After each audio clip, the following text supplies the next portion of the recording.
são imagens, né, estarrecedoras, porque é possível que muita gente, ou até você que está nos assistindo, parte de quem nos assiste, não tenha visto as notícias no fim de semana, né? A gente fica meio fora, assim, meio out das notícias e que você esteja se atualizando agora. Essa imagem multiplicou-se para muitos locais do Rio de Janeiro. A água subiu demais e subiu numa rapidez impressionante. Então, as pessoas que têm pouca coisa perderam o pouco que tinha. Sabe assim, você passa um ano inteiro pagando um fogão que foi totalmente perdido com a chuva. Além disso, você teve os estragos pelas ruas, os veículos que ficaram boiando pelas cidades que ficam, inclusive, no entorno da capital. E aí o pior, né, gente? Aquilo que você não tem como recomprar, reformar, que é quando você perde alguém, né? 11 mortes, é inacreditável o que aconteceu no Rio de Janeiro. E para a gente poder entender o que tem havido, a gente conversa agora com o Pedro Ivo Camarinha, é pesquisador do Centro Nacional de Monitoramento e Alertas de Desastres Naturais, o CEMADEM, que faz um baita trabalho, fornece muita informação para a sociedade, também para a gente, enquanto imprensa. Bem-vindo, hein? Obrigada pela gentileza de conversar com a gente aqui na CNN Brasil. Bom dia, Lisa. Eu que agradeço o convite de poder falar com vocês um pouquinho mais sobre esse tema. Na hora que a gente começou a ver essas notícias, aliás, até hoje cedo quando eu cheguei, eu fiquei me questionando, Pedro, se choveu muito além do normal ou se é algo que já é habitual. E até houve ali no meio da conversa, uma das nossas editoras, a Tia Santoro, disse assim, será que não existe um novo normal e a gente é que tem que se acostumar com esse novo normal? Então, quero te ouvir, por favor. Não, perfeito, né? De fato, choveu muito acima daquilo que é comumente esperado ali para o Rio de Janeiro nessa época. Ainda que essa época seja uma época chuvosa, né, de verão, que a gente sabe que tenha muitas pancadas no final de tarde, eventualmente aqueles dias muito chuvosos, né?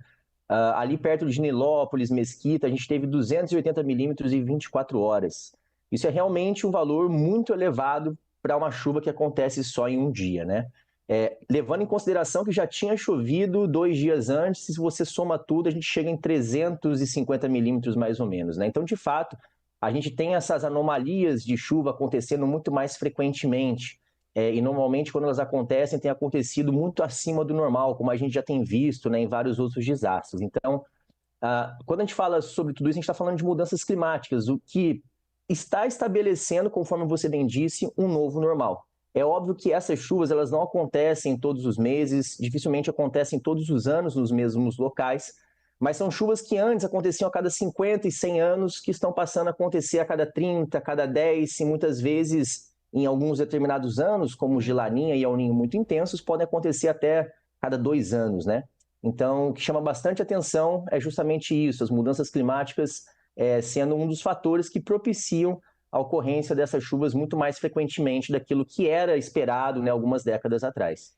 Uma dúvida, Pedro, a previsão mostrava que ia chover muito, assim, ou houve algo, porque isso já aconteceu outras vezes, não sei se é o caso do Rio de Janeiro, por isso a importância de poder ouvi-lo. Estava prevendo tanto de chuva e choveu muito mais. A previsão estava, assim, prevendo que isso ia acontecer?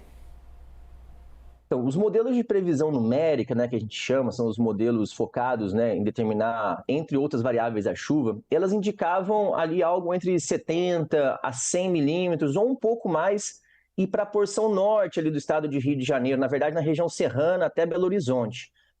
O que é distinto desses valores que a gente viu, né? Então, nós já tínhamos comunicado a Defesa Civil Nacional na quinta-feira, fizemos briefings com eles, chamamos a Defesa Civil Estadual, né, que participou também dessas reuniões, e sabíamos que com essa passagem de frente fria nós teríamos chuvas mais volumosas que poderiam causar transtorno, sim, mas não sabíamos desses 280 milímetros, né? Então, por isso entra, né, a importância de centros como o CEMADEM, CEMADEM que eu falo aqui do Ministério de Ciência e Tecnologia, porque o Rio de Janeiro também tem um centro com esse mesmo nome, né?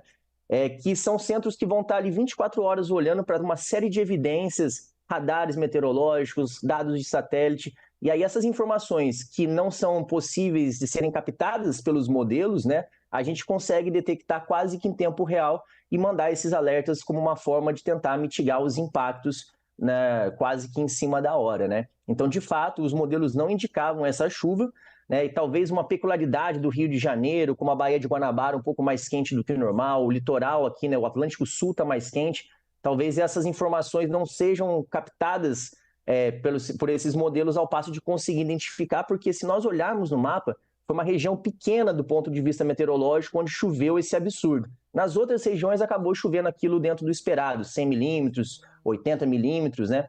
Mas foi bem particular a região onde choveu 280, isso é muito difícil de ser captado pelos modelos de previsão do tempo. E a previsão, Pedro, daqui para frente, o que aparece aí para vocês? Bom, a previsão aqui para os próximos dias, né, é um padrão ali típico de verão, de possibilidade de termos pancadas isoladas, principalmente no final de tarde, né?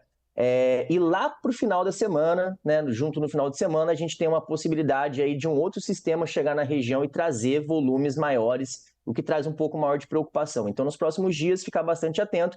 São pancadas isoladas, não tem potencial para uma chuva como essa a princípio. Não temos a passagem de frente fria também, que é algo que chama atenção.